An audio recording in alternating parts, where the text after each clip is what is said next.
Olá, eu sou o professor Erildo, professor de língua portuguesa e de interpretação textual, e aqui especificamente neste tópico eu vou dar uma aula para você de interpretação textual e mais especificamente sobre a diferença entre a chamada dissertação argumentativa e a dissertação expositiva, um dos chamados fantasmas dos concursos públicos. E você vai ver que isso aí não é difícil, mas não é mesmo desde que estabeleçamos algumas bases acerca do assunto. Vamos lá? Aqui, por exemplo, eu coloquei aqui exatamente essa conceituação básica. Você precisa saber o que vem a ser uma dissertação. Vamos alinhar o nosso raciocínio para o nosso diálogo ficar fantástico e ao final destes 30 minutos de aula você poder sentir a diferença de como você começou e de como você vai terminar, tá ok? Dissertação é qualquer texto de caráter opinativo. Qualquer texto em que haja a opinião do autor pode ser considerado um texto dissertativo. Isto quanto às ideias, porque tão importante quanto esse conteúdo ideológico é a estrutura. E qual é a estrutura? Para que falemos em dissertação, é sumamente importante que o texto esteja estruturado em parágrafos. Portanto, dois são os ingredientes para se falar em uma dissertação. Tem de haver uma opinião e o texto tem de estar estruturado em parágrafos. Se você não se lembra, eu lembro. O que vem a ser o parágrafo? Você, ao fazer uma redação, por exemplo, você aprendeu que tem de haver o recuo do parágrafo. O que é o recuo? Um dedo, 2 dedos, 1 centímetro, 1,5 centímetro, 2 centímetros da margem esquerda. Aquele recuo é exatamente a sinalização do parágrafo. Então, um texto inteiro pode ter aí 1, 2, 3, 4, 5, dependendo da dimensão do próprio texto. Isso não deve ser confundido, por exemplo, com um poema, um soneto de Vinícius de Moraes. E aquilo ali não é parágrafo, nenhum poema pode ser estruturado em parágrafos, ali são versos. É por essa razão que em provas de concursos públicos, por muitas vezes, há uma explicitação por parte da banca quanto à feitura de uma dissertação em prosa. O que significa uma dissertação em prosa? Tem de ser parágrafos. Se um aluno sentir à vontade no momento, sentir inspirado, e se ele fizer uma poesia, ou seja, um texto estruturado em versos, obviamente ele vai ter a sua redação anulada, zerada. Fixe isto, né? Quando se fala em poema, nós temos versos.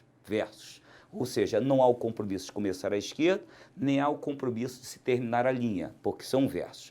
Isso aí não tem nada a ver com o texto em prosa. O texto em prosa é estruturado em parágrafos, você tem que ir até o final da linha, né? Exato, isto é que é parágrafo. Volto para afirmar, porque eu quero que você fixe isto aí. Só podemos falar em dissertação sobre 2 pilares. Tem que haver o pilar de conteúdo, tem que haver a defesa de uma opinião. Quanto à estrutura, tem de haver parágrafos. Isto aí é o texto dissertativo. Qualquer que seja o texto, em maior ou menor grau, em defesa de uma opinião, se ele estiver estruturado em parágrafos, é um texto dissertativo. Você vai ver aqui, ainda neste bloco, que a dissertação apresenta ramificações, mas isto é outra história. O que eu quero que você aprenda é esta base, esta matriz. Dissertação é um texto opinativo estruturado em parágrafos. Foi? Beleza? Quero continuar. Aqui você tem a exposição, que é um outro conceito extremamente banalizado e adulterado no cotidiano. O que é um texto expositivo? Texto expositivo é qualquer texto em que predomine a informação, em que predominem dados, em que predomine o sentido denotativo. O que é o sentido denotativo? É o sentido literal. O texto expositivo apresenta ramificações. Nós podemos e encontramos o texto expositivo à nossa volta no cotidiano. Pode ser, por exemplo, uma notícia de jornal. Você não precisa nem comprar o jornal, você passou na rua, viu a banca, viu lá o Jornal Globo, o Jornal do Brasil, o Jornal Local, lá com um texto, você está ali vendo. ali predomina a informação, predomina a denotação e, portanto, a exposição. Apegue-se, inclusive, faça essa mentalização. Exposição, este ex indica exatamente o movimento para fora, né? Então, na verdade, quando nós temos um texto expositivo, é porque o autor não é o principal. Ele, no fundo, ele só faz um papel de porta-voz, de expositor de uma informação. Reitero, qualquer texto em que predomine a informação pode ser considerado um texto expositivo, seja ele uma notícia de jornal, seja um estudo científico acerca de uma doença, acerca de um animal, não importa. A tendência é, obviamente, já que o autor apenas expõe, já que o autor é apenas um veículo de informações, ele não é o principal, ele não quer chamar atenção para si, o que mais importa aqui é a informação, ele só está ali expondo. Isso aí é um texto expositivo. Veja que a base é completamente distinta, né? Então, a dissertação é um texto, quanto à ideia tende a haver uma opinião, quanto à estrutura tende a haver parágrafos. O texto expositivo é qualquer texto em que haja a exposição, a exteriorização de informações. Então, eu posso ter um texto dissertativo sem que eu tenha um texto expositivo. A recíproca é verdadeira. Eu posso ter um texto expositivo sem que eu tenha um texto dissertativo. Ou seja, não andam necessariamente juntos, mas também não estão proibidos de andar juntos. Ou seja, pode haver um momento em que haja o casamento destes dois tipos textuais, e aí é que você tem de estar com bastante atenção para você não cair em pegadinhas de concursos públicos. Tá legal? Foi até aí? Dissertação, exposição. Vamos em frente. Nós temos aqui exatamente o que chamamos de argumentação. É outro conceito bastante banalizado, bastante desprestigiado em concursos públicos. No fundo, eu quero que você saiba o que é argumentação, o que é um texto argumentativo. Nós vamos ampliar aqui. O texto argumentativo é qualquer texto em que haja a defesa de uma tese, e é óbvio que para que haja essa defesa é preciso haver uma argumentação. Qualquer texto em que haja tese e argumento é um texto argumentativo. Qual é o cuidado que você tem de ter? Porque hoje você vai fazer um concurso de uma banca X, amanhã você vai fazer um concurso de uma banca Y, depois de uma banca Z, e nós temos aí os perfis de bancas. Por exemplo, a banca CSNB gosta muito da letra, ela não gosta muito de imagens, não gosta de charges, ao contrário de uma banca VUNESP, por exemplo, que gosta de imagens, gosta de charges. Por que o professor Enildo está lhe dizendo isso? Porque você tem que saber na base que um texto, a classificação de texto, ela pode ser verbal, como pode ser não verbal. O que é um texto verbal? É um texto que apresenta palavras, é um texto estruturado em palavras, parágrafos, períodos. Nós temos esta tipologia. E o que vem a ser o texto não verbal? É o texto em que há apenas imagens. Como podemos ter o texto híbrido, chamado texto misto, em que nós temos ao mesmo tempo palavras, períodos, parágrafos e temos as imagens. As revistas em quadrinho, por exemplo, são exemplos muito cotidianos, muito óbvios do texto híbrido, porque nós temos imagens apoiadas em palavras, expressões. Nós podemos ter uma propaganda, por mais rápida que seja, nós temos propagandas apenas com a imagem, porque o apelo visual é muito forte, né? Mas podemos ter propagandas híbridas em que nós temos a imagem associada a textos. Uma palavra que esteja presente em uma propaganda já caracteriza um aspecto verbal. Vamos voltar, quero que você aprenda isso, né? Vamos voltar aos conceitos, organizar a mente. Em primeiro lugar, o que nós já vimos? Vimos a dissertação. Para falarmos em dissertação, temos dois pilares. Conteúdo ideológico, nós temos que ter a defesa de uma opinião. Quanto à estrutura, temos de ter parágrafos. Ponto 2, a exposição é qualquer texto em que predomine a informação, em que predomine o aspecto denotativo, o aspecto literal. Podemos ter a exposição em notícias de jornal, em estudos científicos e em quaisquer outros textos similares. Quando eu tenho exposição, é o ponto 3, eu tenho necessariamente dissertação? Não. Quando eu tenho dissertação, eu tenho necessariamente exposição? Não. São textos independentes, mas eles também não se excluem. São independentes porque eles podem ou não conviver. Não estão proibidos de conviverem, mas não estão obrigados a isto. Foi? Quarto conceito, o texto.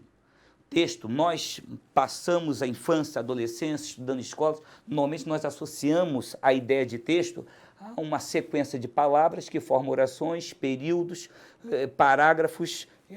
Não, texto não é só isso. Este texto a que eu acabei de me referir é exatamente o texto verbal, mas o texto pode ser não verbal. O que é o texto não verbal? É qualquer imagem. Muitas vezes em ambiente de restaurante, por exemplo, a gente pode ter lá escrito não fume, N-A-T-O-F-U-M-E, não fume, é um texto verbal. Por vezes a gente só tem a imagem, é um cigarro e o símbolo de proibido. Não há uma palavra, no entanto, a mensagem foi mandada, foi enviada e foi decodificada por você. Aquilo ali é o texto não verbal. Por vezes nós temos a imagem acompanhada de palavras, aí nós temos o texto híbrido. E para você refletir de uma forma fantástica, né? Vale a pena a gente refletir, vale a pena mesmo. Você vai observar que nós, na condição de pessoas, na condição de cidadãos, nós somos textos também. Nós não precisamos abrir a boca. Há sempre uma pessoa que está nos analisando, nos avaliando e tentando enxergar o nosso pensamento, o nosso sentimento, a nossa postura diante de atitudes, de gestos, de atos físicos, né? Muitas vezes uma pessoa numa festa ou num restaurante, ou dependendo do grau de intimidade de uma pessoa com outra, ela pode saber como a outra pessoa está emocionalmente só por um gesto, né? Então, a minha mãe, particularmente, né, minha mãe, eu sabia quando ela estava preocupada pela maneira como ela franzia a sobrancelha. Então, são gestos, né? Ou seja, nós podemos ler uma pessoa. Se essa pessoa fala, além de nós avaliarmos a postura física dela, nós vamos analisar o que ela está falando. Aí a pessoa passa a ser um texto híbrido. A base do assunto é exatamente esta. Existe o texto verbal e o não verbal. Por que que isso é importante? Por causa disto aqui, volto a falar, é a argumentação. Porque eu posso ter argumentação em um texto convencional, chamado texto verbal, como eu posso também ter argumentação em um texto não verbal, apenas com imagens, lembrando que podemos também ter o chamado texto híbrido. E aí nós vamos ter argumentação tanto na parte verbal como na parte não verbal. Beleza? Isto é exatamente a argumentação. Qualquer texto verbal ou não verbal em que se defenda exatamente uma tese, né? Exatamente. Beleza. Aqui, vamos caminhar agora. Nós temos exatamente o ponto. Chegou a hora, eu quero que você alie isto aqui tudo. Olha. Chegou a hora de nós falarmos aqui da dissertação. Exatamente a dúvida maior dos alunos em relação aos certames, quando você tem uma dissertação argumentativa e quando você tem uma dissertação expositiva, né? Mas você não pode estudar isto aqui é só a gota d'água, isto aqui é só o parágrafo final, porque no fundo você, para entender isto, você tende a aprender aqueles conceitos básicos sobre os quais eu falei, beleza? Dissertação. Se aqui está o tópico dissertação, você já tem de se lembrar daqueles dois pilares básicos. Quais são? Número 1, o texto tem de estar estruturado em parágrafos. Número 2, o texto tem de conter algum tipo de opinião e a defesa em maior ou menor grau, em maior ou menor escala dessa opinião. Beleza? Isto é uma dissertação. Quando é que nós vamos ter aqui uma dissertação argumentativa? Estamos casando. Então, nós estamos, na verdade, casando. É o cruzamento de tipos textuais. Vimos que um texto argumentativo é qualquer texto em que haja a tese e o argumento. seja o texto verbal, não verbal ou híbrido, beleza? A dissertação tem de ser um texto estruturado em parágrafos. Então, o que vem a ser a dissertação argumentativa? É o texto estruturado em parágrafos, não pode ser o texto não verbal, tem que ser o texto verbal. Para se falar em dissertação, tem que ser o texto verbal. Tende a haver aqui a defesa de uma tese, né? Ou seja, o autor defende uma tese, e justamente porque o texto é chamado de argumentativo, a sua essência é persuadir o leitor, é convencer o leitor. Embora saibamos, quando você vai fazer, por exemplo, uma redação de concurso e o certame pede que você faça uma dissertação argumentativa, logicamente, você não vai empregar a primeira pessoa do singular. Não há necessidade de se empregar a primeira pessoa para que o tom do texto seja argumentativo. Existem técnicas e essas técnicas são mostradas aqui mesmo em cursos oferecidos a você, em cursos específicos de feitura de redação. Então eu tenho aqui a dissertação argumentativa, tem de haver a defesa da tese, tem de haver os argumentos, né? Então nós temos aqui a defesa da tese, a defesa com unhas e dentes, metaforicamente falando, e tem de haver aqui o argumento, né? Exatamente o argumento. Em geral, isso aqui é uma questão lógica, Se eu tenho a necessidade de fazer uma redação, pense comigo, você vai chegar à mesma conclusão, fácil, você vai chegar a essa conclusão antes mesmo de eu a exteriorizar a você. Se um tema de um texto qualquer, se este tema apresenta praticamente a unanimidade de opiniões, por exemplo, eu sou professor do Rio de Janeiro. Se eu encontro um texto em que o autor defenda que o Rio de Janeiro está vivendo uma situação de violência, como acontece nos grandes centros urbanos do Brasil, é óbvio que defender que o Rio de Janeiro está vivendo uma situação de violência, isto é fácil demais. O meu trabalho, se eu tiver de fazer uma redação sobre isso, meu trabalho de convencer, o que eu vou convencer? O leitor já está convencido, ele já sabe disso. Eu não preciso convencê-lo disso. Ele já está convencido. Então, o meu trabalho de convencer fica diminuído, fica tênue, fica amenizado.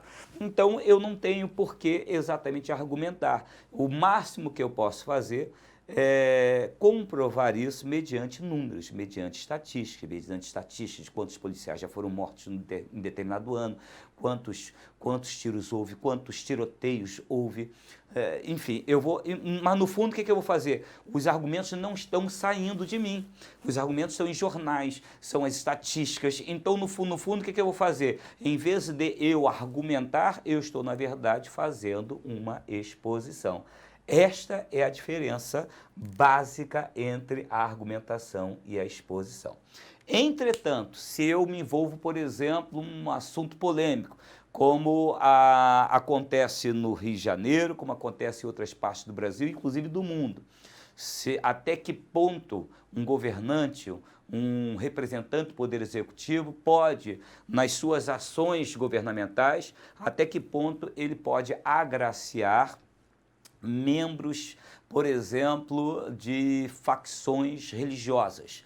É um tema polêmico, até porque isso não é novo. Desde a década de 50 do século XX, nós temos em bancadas do Senado, bancadas da Câmara Federal, do Estadual, do Municipal, nós temos representantes religiosos e, de alguma forma, interferindo no rumo da cidade, do estado, do país, enfim. E nada demais nisso aí. Até porque a nossa Constituição dá o livre-arbítrio a qualquer cidadão de se candidatar e ser eleito de fazer o exercício do seu mandato. Até aí não há problema. A grande polêmica é até que ponto um governante que tem certa ligação com um ponto de vista religioso, até que ponto ele pode atingir aquilo que nós chamamos de Estado laico. né? E isso é um tema polêmico, é um tema polêmico. Então, se eu quiser, se eu quiser adotar, seja uma posição favorável a isso ou ao contrário, eu vou ter que me desdobrar para convencer ou persuadir o meu leitor acerca do que eu estou falando. Isto vira uma dissertação argumentativa. Defender que o Rio de Janeiro é violento, isto não me encaminha para uma dissertação argumentativa, mas para uma dissertação expositiva. Agora, defender, por exemplo, a necessidade de pena de morte no Brasil, isso divide opiniões, divide a sociedade, e isso já me encaminha para a dissertação argumentativa. Então, por isso eu fiz questão de colocar aqui que na dissertação argumentativa o que nós temos é o predomínio de temas polêmicos, justamente pela necessidade de se convencer ou de persuadir o leitor. Foi? Na dissertação expositiva, predominam fatos, não há técnicas de persuasão. Em geral, o que nós temos aqui? Em geral, os temas são não polêmicos, né? Em geral, eles não são polêmicos. Exatamente isso aqui, olha.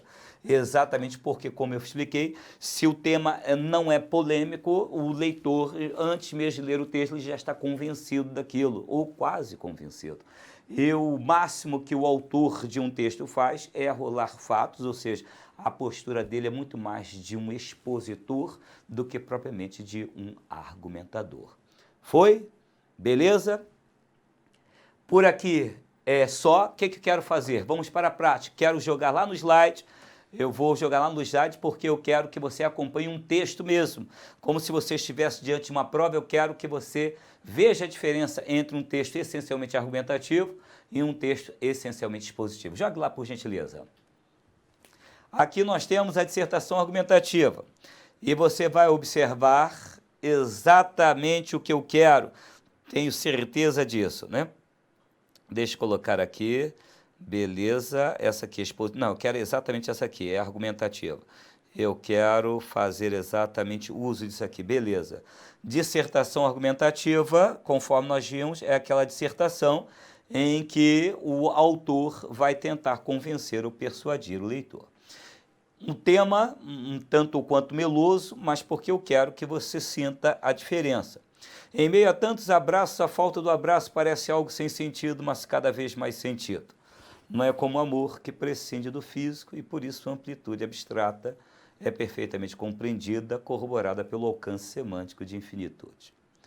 O cotidiano é feito de abraços, quase incompreensivelmente fechos de conversas telefônicas se dão com um sintético um abraço. Abraço sem braços, como pode? Veja a conjectura, isso aqui não é uma redação, hein? Isso aqui é um texto, isso é muito legal para nós lermos na prova, mas não é para você fazer não, tá ok? Porque o texto apresenta um alto grau de subjetividade, quase poético, né? Então eu não quero que você faça isso aí numa redação, pelo amor de Deus. Abraço sem braços, como pode? Incompreensível mesmo é o abraço. Veja como é que o nosso autor está procurando, mediante até certa dose de emoção, convencer, persuadir, trazer o leitor para seu lado, né? Como pode? Incompreensível mesmo é o abraço, como fecho de conversa entre pessoas fisicamente presentes, dividindo o mesmo espaço. É o abraço reduzido a um tchau, até logo, até a próxima, é a conjectura do nosso autor. Por vezes ele, o abraço concretiza meio manco, abraço de um braço só. Noutras vezes ele se completa quando em confraternizações, noutras ainda ele é introito. Introito, aqui pela reforma ortográfica, este acento não existe mais, tá ok? É que o texto foi retirado antigo, foi anterior à reforma, mas é bom a gente frisar que pela reforma ortográfica este acento não existe mais, tá legal? Noutras ainda ele é introito, passarela para outros afagos amorosos, o abraço enfim é cotidiano e talvez banal. Falta, entretanto, olha aí a postura do nosso autor, olha a tese dele aí. Falta, entretanto, o abraço, um tipo raro, desprovido de formalidades, de informalidades, de clichês, de pretextos religiosos, de compromissos, de outros afagos. Um abraço marcado por entrega, encontro, descanso, aninhamento, conforto, prazer, paz. Esta aí é a tese do nosso autor, né? Ou seja, quando ele escreve isso aí tudo, quando ele fala que apesar de o cotidiano estar repleto de abraços, ele fala de certa banalização e que falta aquele abraço no seu sentido mais pleno, no seu sentido mais emotivo, ou seja, no seu sentido mais verdadeiro. E aqui nós temos a mesma dissertação, o mesmo tema, entretanto você vai perceber a diferença pela sobrecarga de dados que transformam, né, esses dados transformam o mesmo texto em uma exposição. Olha, nem um abraço, símbolo de respeito, carinho e festejo ao longo da história humana, resistiu à banalização a que manifestações emotivas semelhantes ficaram sujeitas nestes tempos de globalização, de vida moderna, de correria, de simulação de papéis. É o que revela, por exemplo, vejam só, o primeiro parágrafo dá até a impressão de que é uma tese do autor, mas não é. Ele inicia o segundo parágrafo dizendo é o que revela, por exemplo, o trabalho de pesquisadores da Universidade da Califórnia. Ele já passou a bola, ele já se transformou, o nosso autor, em um porta-voz. O primeiro parágrafo não é conclusão dele, autor, mas sim dos pesquisadores da Universidade da Califórnia. Além dos cientistas sociais, ele dá nome para dar o argumento de autoridade, não são quaisquer pessoas, né? Então, são pesquisadores, são estudiosos, são cientistas sociais. A pesquisa teve a participação de 34 especialistas em comunicações diárias do mundo inteiro. Marina Caldas, professora de Sociologia da USP, vejo aí de novo, nós temos aí uma outra voz do texto. Mais uma vez, o autor, aquele que escreve, está simplesmente servindo de porta-voz. Professora de Sociologia da USP afirma que a banalização do abraço não é algo isolado. Tem a ver, segundo ela, com a banalização do sexo, por um lado, e com o não comprometimento da linguagem verbal, seja oral, seja escrita. Por muitas vezes, em feitos de comunicações, disse um beijo, um abraço, beijo, beijocas e coisas similares, justamente porque as expressões sofreram tal processo de banalização que acabam não comprometendo, né? Então, vejo que, aqui comigo, por gentileza, percebeu como é que o primeiro texto não traz uma única voz, é um texto, tudo que sai são argumentos do próprio redator, do próprio autor. Aquilo ali é uma dissertação argumentativa. A partir do momento em que os argumentos de um texto, né, argumentos entre aspas, são na verdade vozes alheias, são dados estatísticos, o autor de um texto, ele tem a sua necessidade de convencer ou persuadir o leitor, ele tem a sua necessidade minimizada. Ele se transforma num mero expositor daquelas ideias. É óbvio que existem casos um pouquinho mais difíceis. Aqui eu escolhi um texto em que categoricamente deu para nós percebermos a diferença, ou seja, quando ele é argumentativo, quando ele é expositivo. Agora, o grande barato, e isto aí é o caminho de quem estuda a tipologia textual, é quando nós encontramos um texto inteiro, e a tendência de concurso público, muitas vezes não há classificação do texto inteiro, mas de um parágrafo. Eu posso ter um texto longo de 5, 6, 7, 8 parágrafos em uma prova, em que haja um parágrafo, por exemplo, todo de dados. Aquele parágrafo é expositivo.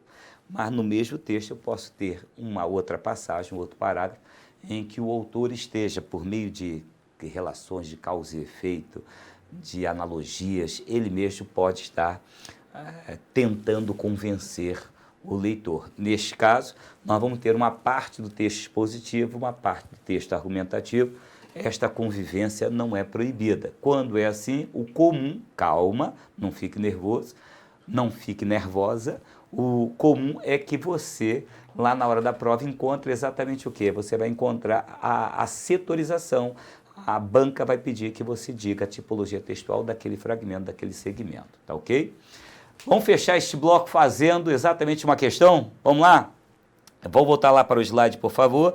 Eu quero que você observe exatamente isso aqui. Olha, requerimento é um instrumento por meio do qual o signatário pede a uma autoridade pública algo que lhe pareça justo ou legal. O requerimento, veja que nós temos aqui praticamente a estrutura de uma definição. Ó. O requerimento pode ser usado por qualquer pessoa que tenha interesse no serviço público, seja ou não servidor público. Deve ser dirigido à autoridade competente para receber, apreciar e solucionar o caso.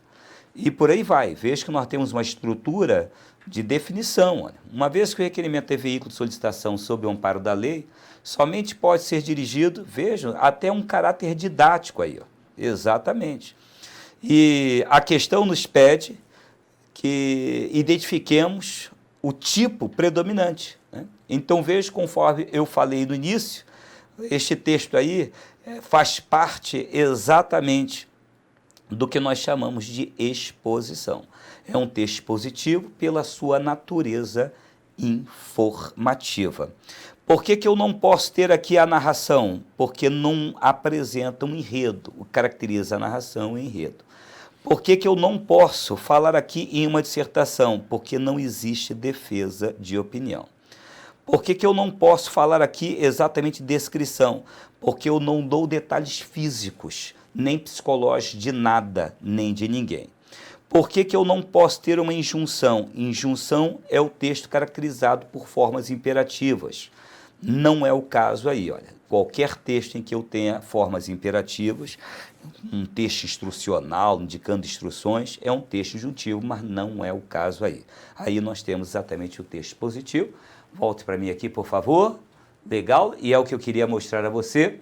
Exato, para nós fecharmos este bloco, como é que nós fechamos, exatamente mostrando o texto expositivo, que no caso não tem a ver exatamente com aquela chamada dissertação expositiva. Aí é meramente um texto expositivo, o que comprova que dissertação e exposição não são necessariamente, não andam necessariamente juntas, embora não sejam proibidas, tá ok? Por hora é só, um abraço, até a próxima.